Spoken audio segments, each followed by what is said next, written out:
Ó, Pai, em nome de Deus, que é Pai, Filho e Espírito Santo. Amém. Podem sentar-se, por favor.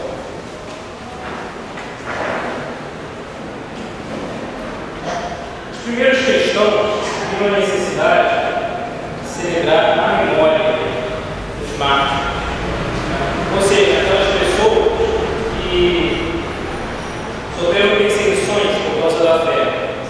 Estavam, eram evangelistas, eram cristãos que estavam escondidos, foram martirizados, ou seja, foram assassinados, foram mortos por aqueles que perseguiam aquela religião, que de alguma forma era considerada ruim, indesejável pelas autoridades. Mas a realidade é que depois de alguns séculos, viu-se a necessidade de celebrar também aqueles outros, que nós não lembramos necessariamente como os grandes santos da igreja, mas que também eram santos no sentido de que eram cristãos batizados, que viveram suas vidas como as nossas vidas. E é por isso que depois do dia de Todos os Santos, nós passamos a ter esse dia chamado Dia de Todas as Almas, ou Dia de Todos os Fiéis Defuntos.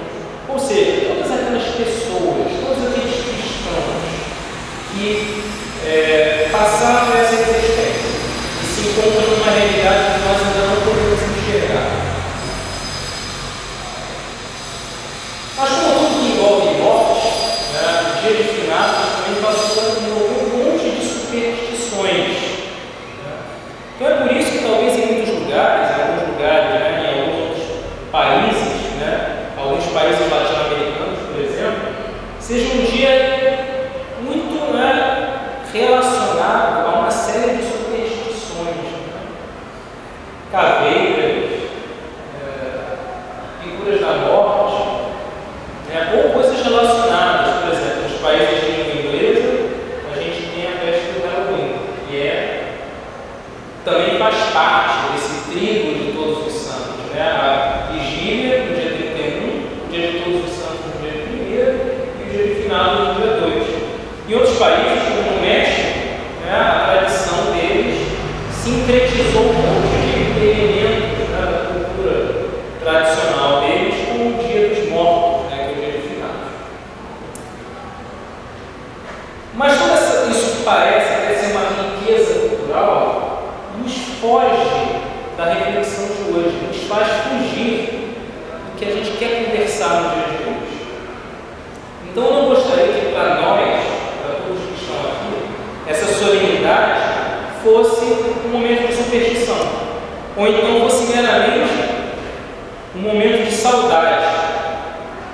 Dizer assim, olha, como se convencionou em muitos lugares, é a missa da saudade. Hoje é um dia em que nós nos enlutamos, não somente porque nós nos lembramos daqueles nossos irmãos que partiram. Nós nos enlutamos hoje porque hoje é um dia em que nós nos lembramos da nossa própria mortalidade. Nós nos lembramos da verdade, da qual nenhum de nós pode fugir, de que todos nós estamos fadados a morrer nessa carne. Nós vamos passar dessa existência. Porque o nosso corpo não é imortal. Esse corpo aqui de carne e osso que a gente tem no mundo. E aí, por isso, talvez, a gente escuta tantas preces e tantas orações com uma preocupação muito grande com o inferno. Hoje nem está tão quente assim. Mas geralmente o pessoal coordena o conceito de inferno com calor. Fala assim, nossa, o Rio de Janeiro é um inferno. Eu sempre uso o exemplo de quando eu era criança, que minha mãe me levava às vésperas do Natal na Saara para fazer compras. Aquilo para mim é o maior inferno que existia, porque além de ser quente, muita gente, apertado, aquele pessoal ali, só tem uma coisa pior que essa área, só tem uma pessoa que a gente que vai saber o que é o bate-palma e o bate. Esse é pior que essa área. Mas, gente, isso no meio do calor, aí você fala, isso é um inferno. Não é assim que o pessoal fala? A visão de inferno é isso. Mas o inferno, ele não é um calor infernal, como a gente pensa hoje em dia. Não. O inferno é a ausência de Deus. É a estar completamente alijado de Deus, completamente fora da realidade de Deus. E quando a gente está fora da realidade de Deus, a gente está fora do amor e está fora da esperança. Então, assim como a gente tem essa livre consciência, e alguns têm essa livre consciência de recusar seguir o caminho de Deus, não é de se admirar que talvez alguns realmente recusem eternamente andar por esse caminho. Não cabe a mim julgar, não cabe a mim dizer nada. Então, essa discussão sobre se o inferno é quente, se o inferno é frio, né, como é que as almas vão para o inferno, não é a nossa discussão aqui no momento. Isso é uma discussão para especulações, para mesa de bar, para escola dominical, curso de teologia prática, que seja. Entretanto, nós precisamos falar do inferno. Por quê? Porque esse inferno, que a gente não sabe se é lugar, se é estado de espírito, se é algum momento, ele é algo que nós usamos como referência. Referência daquilo que nós não queremos, daquilo do qual nós fomos salvos, quando nós escolhemos caminhar com Cristo. E é por isso que, embora a gente se vista de mundo hoje, né, nos lembrando daqueles entes que já partiram, a morte terrena dessas pessoas não é um motivo para desespero, porque esse fiel estará de alguma forma na presença de Deus. Nós não estamos condenados. A leitura de Isaías ela fala disso. Nós estamos destinados a um banquete celestial, um banquete da salvação. O profeta ele compara, né, o profeta Isaías, quem escreve como Isaías, compara a imagem de uma festa imensa. Né? Isso que fala no terceiro Isaías, fala no contexto de sofrimento no exílio do povo de Israel, retorno à terra prometida. Ele fala de uma festa com um banquete imenso de comida. Para aquele profeta, não Isaías, o não inferno, ou seja, a proximidade de Deus era justamente isso. Alegria, paz, abundância, todas essas coisas boas, né? Sem divisões entre os seres humanos, sem choro, sem pranto. Ou seja, a certeza que a gente tem é que os nossos corpos serão renovados, que nós seremos revestidos da eternidade. Ou seja, que essa alegria que o profeta fala vai ser uma alegria que vai durar para sempre. Mas aí, até lá, até esse momento do banquete, de agora até lá, o grande ponto de interrogação: o que acontece? Nós sabemos, por um lado, que nós somos poupados do inferno, nós somos poupados da ausência de Deus. Deus nos livrou disso, e é o desejo de Deus que todos sejam livres disso. E eu não posso dizer aqui com certeza quem está e quem não está livre, mas eu sei dizer que esse é o desejo de Deus. Por outro lado, nós sabemos do que nos livramos, né? Dessa coisa ruim. E nós sabemos que pela fé nós enxergamos como o final de tudo, como a consumação de tudo, que é a felicidade eterna, o reino dos céus, nos sobretudo.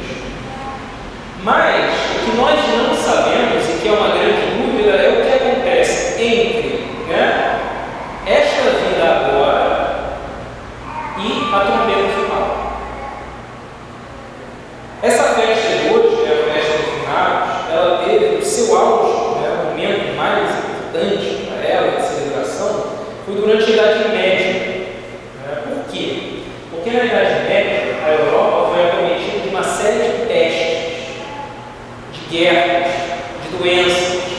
A expectativa de vida em uma dada época era de 20 e poucos anos de idade, porque havia tantas doenças, havia tanta calamidade, tantas guerras, tanta fome, que muitas pessoas morriam muito jovens.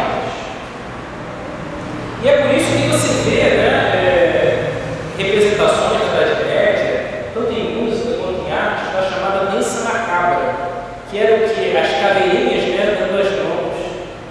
E havia até poemas e cânticos que se cantavam, né, falando até que a diferença entre o rico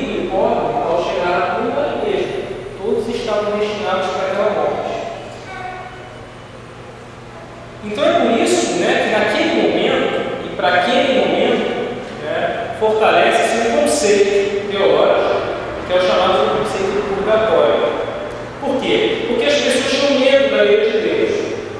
E muitos imaginavam que, assim, apesar de serem cristãos, aquele mundo era tão cheio de calamidades, provavelmente eles teriam um tempo de penalidades até chegar à vida eterna.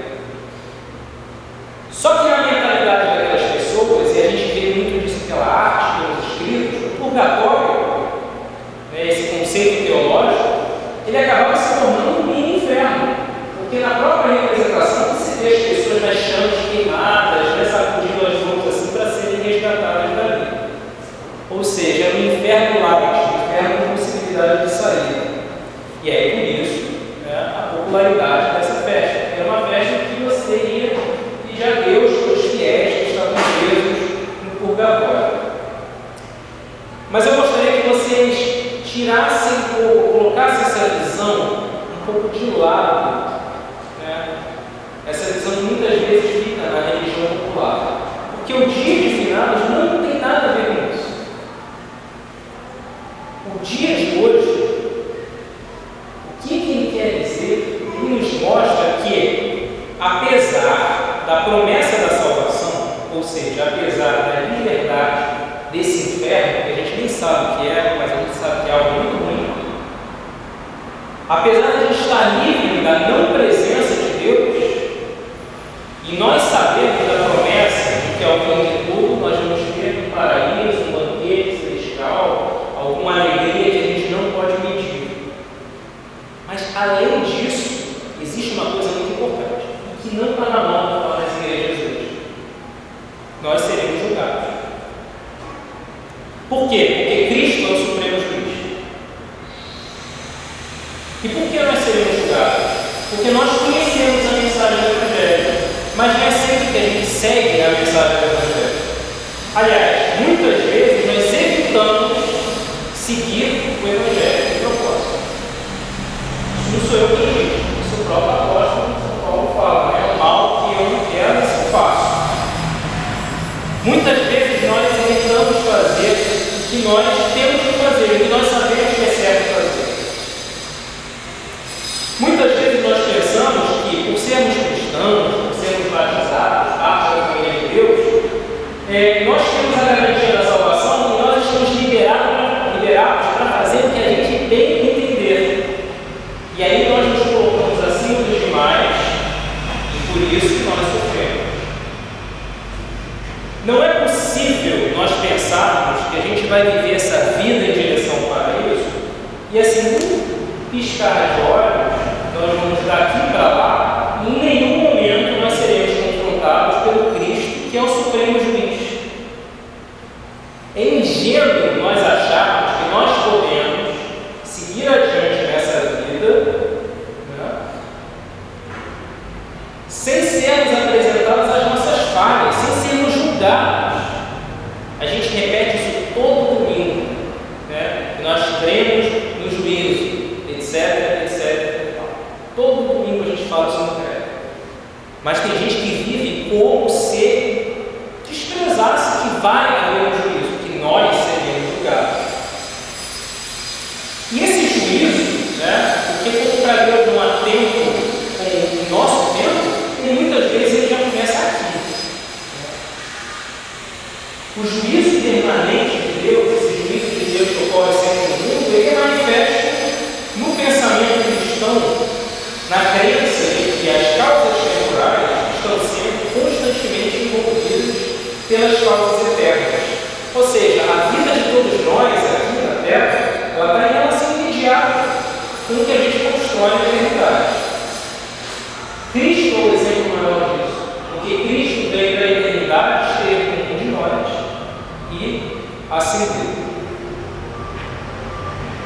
Mas até lá, até esse momento final, esse momento que a gente tem certeza que a gente vai se encontrar, esse momento que o profeta nos fala, esse momento que as promessas dos apóstolos, dos santos, de todos que se construíram nisso que a gente conhece como igreja. Esse momento é uma promessa, nós sabemos que nós teremos esse encontro definitivo com com eterna alegria, com felicidade eterna, com a luz eterna. Mas é preciso que nós passemos por uma purificação, sim. Tá? A morte é a separação entre espírito e corpo. Essa a gente não pode fugir dela. Mas como disse uma vez o nosso bispo Cristo, um livrinho muito pequeno que recomendo a todo mundo, chamado A Estrutura da Fé, embora a nossa igreja não tenha esse conceito teológico de purgatório, né, de chamas e de sofrimento, de algo do qual, né, nós precisamos resgatar as pessoas, não faz sentido nós pensarmos que em nenhum momento nós não passaremos, ao menos, por um confronto, por um julgamento, por alguma forma pela qual nós seremos verdadeiramente confrontados com o mal que nós fizemos e com o bem que deixamos de fazer, principalmente sendo já cristãos, principalmente sabendo o que a gente tem que fazer que é certo. O céu, o que a gente entende como reino dos céus, que é também algo que a gente não tem muita noção do que é, e provavelmente com as nossas mentes nós não poderíamos entender. Ele é uma recompensa, ele é resultante da graça de Deus. Nós não precisamos ter medo. O céu é uma promessa para todos nós. A eternidade é uma promessa para todos nós. Isso é graça. Isso é dado por Deus. A essência do que significa isso é a comunhão completa de todas as almas que foram redimidas por Deus. Ou seja, a adoração perfeita de Deus. Talvez você já tenha experimentado uma semente, né, do reino de Deus em alguns momentos da vida de vocês. Talvez não, espero que vocês experimentem. Eu tendo a pensar que o céu é aquele momento em que todos esses pequenos momentos de alegria se juntam numa alegria muito maior, que nunca acaba.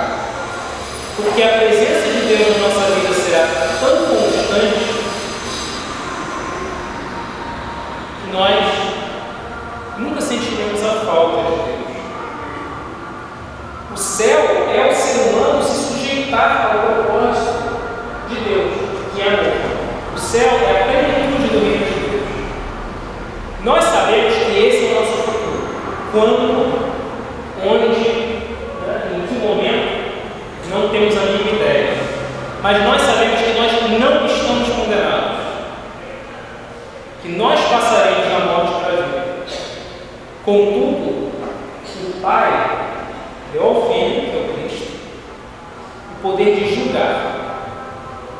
E nós seremos julgados. Nossos antepassados na fé, nossos pais, avós, bisavós, nossos ancestrais, também serão julgados. Aliás, no tempo de Deus, que não é o nosso, provavelmente já o estão sendo julgados. E é por isso que hoje a gente se reúne em oração,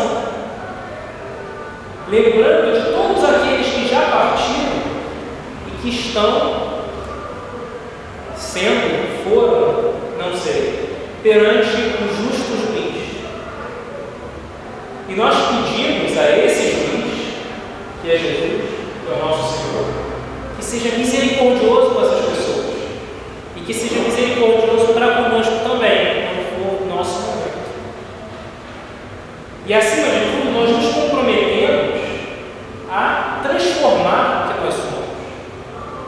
Nós nos comprometemos a sermos mais e mais semelhantes ao Mestre. Para quê? Para que quando chegar o nosso momento, né, o dia do julgamento, o momento em que nós seremos confrontados com tudo aquilo que nós poderíamos ter feito e não fizemos, nós possamos encontrar esse juiz com o máximo de dignidade, com a certeza de que esse tempo que nós passamos aqui foi um tempo frutífero, foi um tempo em que nós semeamos amor, que nós semeamos fraternidade, que nós semeamos a Cristo na vida das pessoas. E não o tempo que nós passamos apenas com a certeza da salvação, mas sem fazer mais nada.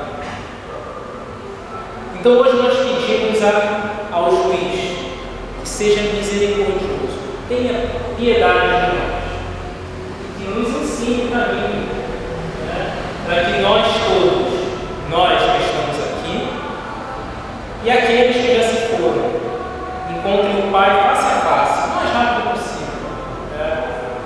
Passem por um julgamento branco, sejam encontrados aos olhos de Cristo como pessoas santas, nós e também aqueles que nós amamos. Amém.